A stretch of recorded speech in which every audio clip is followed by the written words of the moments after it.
నమస్తే, welcome to Shriman Deepeshwari channel.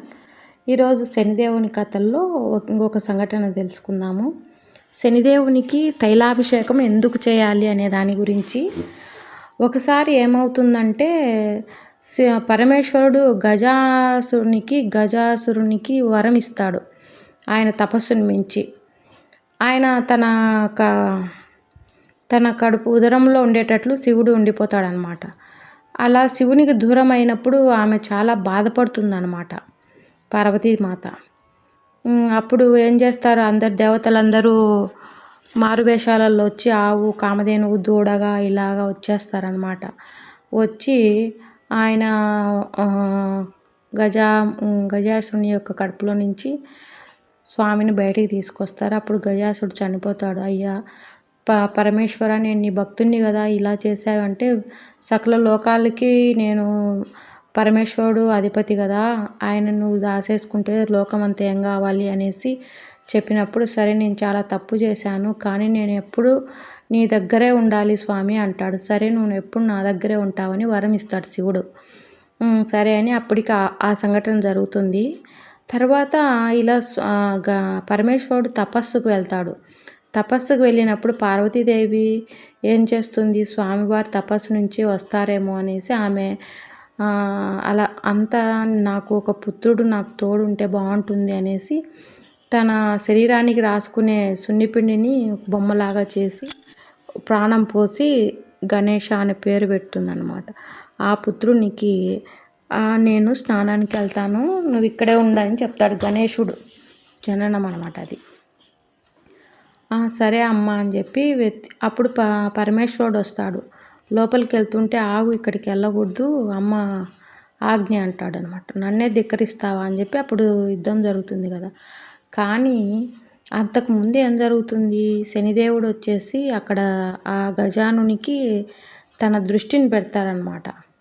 దృష్టిని పెట్టడం వల్ల ఇట్లా జరిగిందని, అయ్యో నేను శనేశ్వరునికి బాలన్న గణేశుని కనిపించకూడదు, ఈ చిన్న గణేశుని మీద తన దృష్టి ఆడబడుతుందని పార్వతీదేవి చాలా జాగ్రత్త పడుతూ ఉంటుంది. కానీ ఈయన కర్మఫలదాత కదా, ఎలాగైనా ఇదవుతాడనమాట. అంటే ఈయనకి శనిదేవునికి ముందే గణపతిని మామూలుగా మహాగణపతి అని ఆయన మణిద్వీపేశ్వరంలో ఉంటాడనమాట. ఆయన కనపడి చెప్తాడు, ఇలా గజముఖునిగా ఆయన అక్కడ రావాలి అనేసి. అందుకు ఇలా జరుగుతుందన్నమాట. ఇప్పుడు ఇక్కడ ఏం జరుగుతుంది, స్వామి వచ్చాక యుద్ధం జరుగుతుంది. శివుడు ఆ బాలకుని గణేశుని యొక్క తలని ఖండించుతాడు కదా. అప్పుడు పార్వతీదేవి వచ్చి చాలా కోప్పడి, ఇదంతా జరగడానికి నీ దృష్టే కారణం అని చెప్పి శనేశ్వరునికి కోపంతో శాపం పెడుతుంది. ఏమని, నీలో ఈ వక్ర దృష్టి కాలము ఇవన్నీ జరుగుతున్నాయి కదా, నువ్వు ప్రతి చోట కర్మఫలదాత, నీ కాళ్ళకి అని చెప్పి కాలికి గాయమయ్యేటట్లు చేస్తుందన్నమాట ఆమె కోపంతో. అప్పుడు ఆయన, మాత మీరు క్షమించండి, నేను కావాలని చేయలేదు, ఇదంతా ఒక లోక కళ్యాణార్థం జరుగుతుంది అని చెప్తాడనమాట. అయినా కూడా నా పుత్రుడు బతకాలి, నా పుత్రుడు లేవాలి అని చెప్పి ఆమె మాత చాలా ఆవేశంగా ఉంటుంది.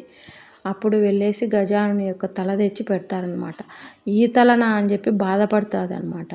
అప్పుడు పరమేశ్వరుడు, లేదు పార్వతి, గజాసురుడు అప్పుడు ఇలా వరం ఇచ్చాను, ఇలాగా నా పుత్రుడిలాగా నా దగ్గర ఉంటాడని, నువ్వు ఏ రూపంలో చూసినా గజానుడు మనకు కనిపిస్తాడు, నీకు బాలక రూపంలో అయితే బాల రూపంలో, ఏ రూపంలో అయినా కనపడతాడు అనేసి చెప్తాడనమాట. శనిదేవుని యొక్క తప్పు లేదు, నువ్వు శనిదేవునికి నిష్కారణంగా శాపాన్ని ఇచ్చావు అని. అప్పుడు శనిదేవుని చాలా బాధపడుతుంటాడు, కాలు తీసి పెట్టలేకపోతుంటాడు నడవలేక. అప్పుడు చాలా బాధపడుతుంది, నువ్వు కూడా నా పుత్రునివే కదా. మామూలుగా శనిదేవుడు పరమేశ్వరుని యొక్క అంశతో పుట్టినవాడే అన్నమాట. సూర్యదేవునికి ఛాయాదేవికి పుట్టిన పరమేశ్వరుని అంశతో పుట్టినాడనమాట. నువ్వు కూడా నా పుత్రుడివే, నేను నిన్ను అలా శపించకూడదు అని చెప్పి తైలం తీసుకొని నువ్వుల నూనెతో ఆయన పాదాలని అభిషేకిస్తుందనమాట. మాత నువ్వు వద్దు తల్లి అని అంటే, లేదు పుత్ర, తల్లి బిడ్డలకి ఏమైనా చేయొచ్చు అని చెప్పి చేస్తుంది. ఇలా నీకు చేయడం వల్ల నీకు ఉపశమనం కలుగుతుంది అని చెప్తుందనమాట. అలాగా స్వామికి ప్రతి జ్యేష్ఠ అమావాస్య రోజు ఆయన శనీశ్వర స్వామి పుట్టినాడంట. ఆ రోజే సకల దేవతలు వచ్చి శనీశ్వరునికి పాదాలకి తైలాభిషేకం చేస్తారనమాట. అప్పుడు ఆయన ఆ నొప్పి కనిపించకుండా చాలా ఏమంటారు, ఆ నొప్పి లేకోకుండా ఆయన చాలా ఇదిగా ఉంటుందన్నమాట. చాలా హాయిగా ఉంటుంది ఆ నూనె తైలంతో పాదాలు తాకుతున్నప్పుడు. కాబట్టి మనం కూడా ఆ జ్యేష్ఠ అమావాస్య, శని త్రయోదశి, శని ఏకాదశి రోజు శని ఏకాదశి ఎందుకు చెప్పారంటే విష్ణుదేవుడు ఏం చెప్పాడు, నువ్వు ఇలా అన్ని మంచి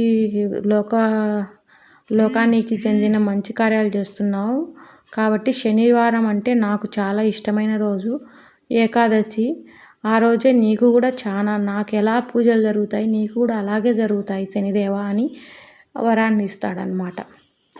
అలాగా శని ఏకాదశి, శని త్రయోదశి, జ్యేష్ఠ అమావాస్య రోజు స్వామికి తైలాభిషేకం చేసుకుంటే శనీశ్వర స్వామి ఏమన్నాడు, నాకు ఇలా చేసుకున్నారో వారికి నా ఏలినాటి శనికాలమైన వాళ్ళకి చాలా మంచి జరుగుతుంది, మంచి కార్యాలు మంచి కర్మలు చేసే విధంగా నేను వాళ్ళని సాక్షాత్కరిస్తాను, అలాగే వాళ్ళని మంచి ఉన్నత స్థితిలో కూడా వాళ్ళకి మంచి జరిగేలాగా చూసుకుంటానని వరం ఇస్తాడనమాట. ఇది ఈరోజు దాని కథలో. Thank you for watching. Share, subscribe and comment.